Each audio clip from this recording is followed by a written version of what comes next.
Belgique, un détenu de Saint-Gilles préparait-il une bombe? Turquie, attentat d'Istanbul, l'assaillant serait un djihadiste ouzbek.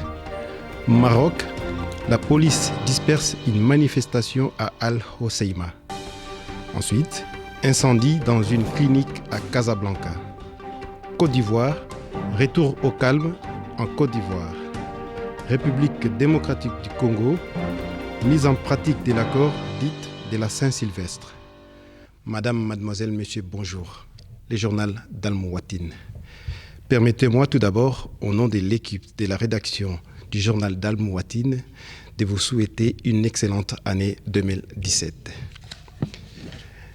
Un détenu de la prison de Saint-Gilles a reçu un papier sur lequel figuraient des explications sur la manière de fabriquer une bombe.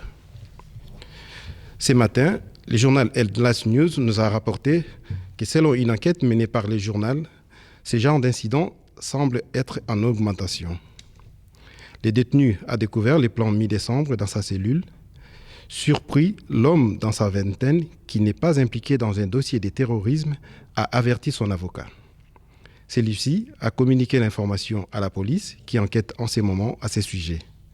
Les instructions étaient destinées à un autre prisonnier, mais sont parvenues dans la mauvaise cellule. Turquie, l'attaque du Reyna, une boîte UP de la ville d'Istanbul, a été revendiquée par un djihadiste ouzbek qui a reproché à la Turquie, pays à majorité musulmane, son intervention en Syrie et sa participation à la coalition menée par les États-Unis qui combat les groupes djihadistes en Syrie et en Irak. Dimanche après-midi, l'auteur présumé de l'attaque sanglante du Nouvel An a été identifié comme étant un djihadiste ouzbek faisant partie de l'organisation État islamique. L'assaillant, dont les images ont été diffusées, est en fuite depuis l'attentat qui a fait 39 morts, des étrangers pour la plupart. Maroc, les forces de l'ordre marocaines sont intervenues dans la nuit de mercredi à jeudi pour disperser un sit-in à Al-Hoceima. 3 mois après l'émotion provoquée par la mort de Moussine Fikri. C'est la première fois que la police utilise la force dans la ville pour disperser un rassemblement en mémoire de Moussine Fikri, mort, broyé dans une benne à ordures le 28 octobre dernier et dont les décès avaient suscité une vive émotion. Les manifestations ont cessé depuis lors, mais les activistes locaux poursuivent leur mobilisation et réclament de faire toute la lumière sur les circonstances du décès et les éventuelles responsabilités. Toujours au Maroc, un incendie s'est déclaré jeudi 5 janvier dans la soirée à l'intérieur d'une clinique privée située dans les quartiers Bernoussi à Casablanca et aucune victime n'est à déplorer selon la protection civile marocaine.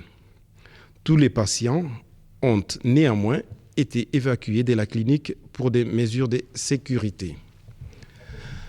Il y a un net retour au calme en Côte d'Ivoire.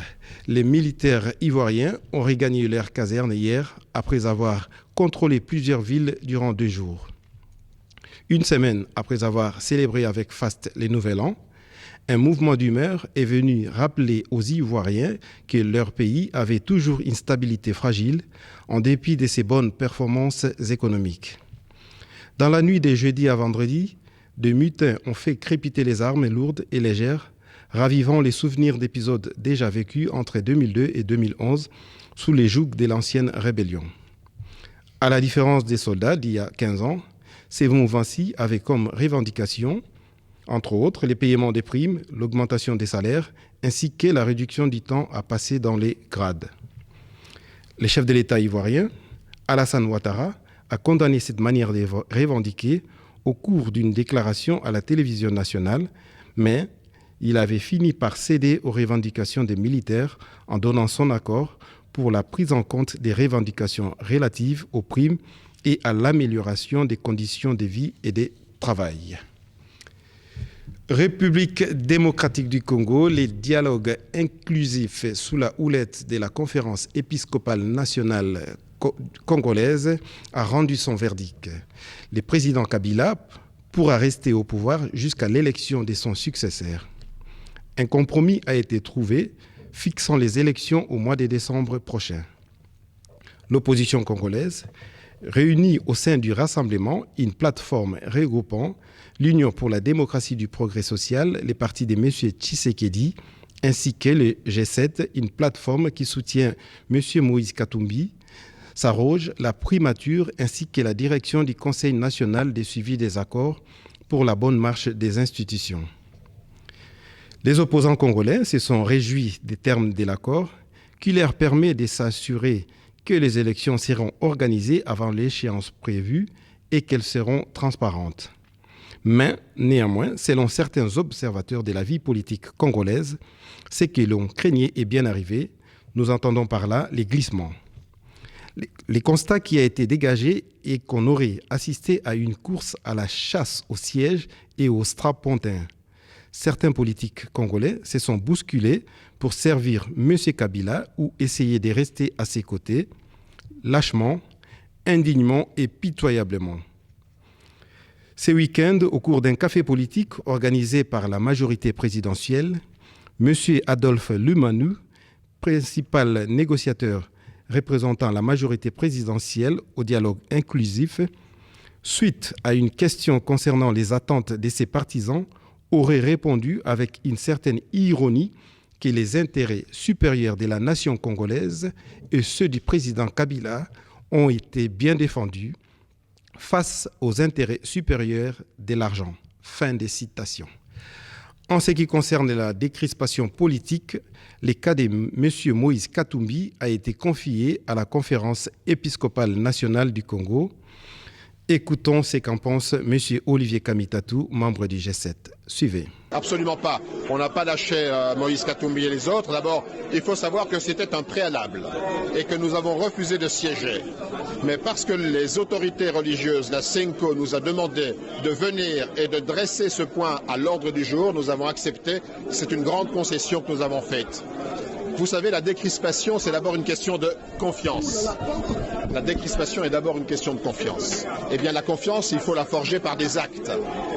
Nous avons considéré qu'à un certain moment, il y avait des personnalités emblématiques, dont Moïse Katumbi. Moïse Katumbi lui-même nous a dit « Je ne veux pas être un obstacle à la solution ». Parce qu'un intérêt particulier ne peut pas bloquer toute une nation. Donc il a fait preuve de dépassement. C'est comme ça que nous avons décidé que, le rassemblement a décidé de porter cette question à la SENCO et la SENCO a accepté de prendre cette mission. Merci pour votre fidélité.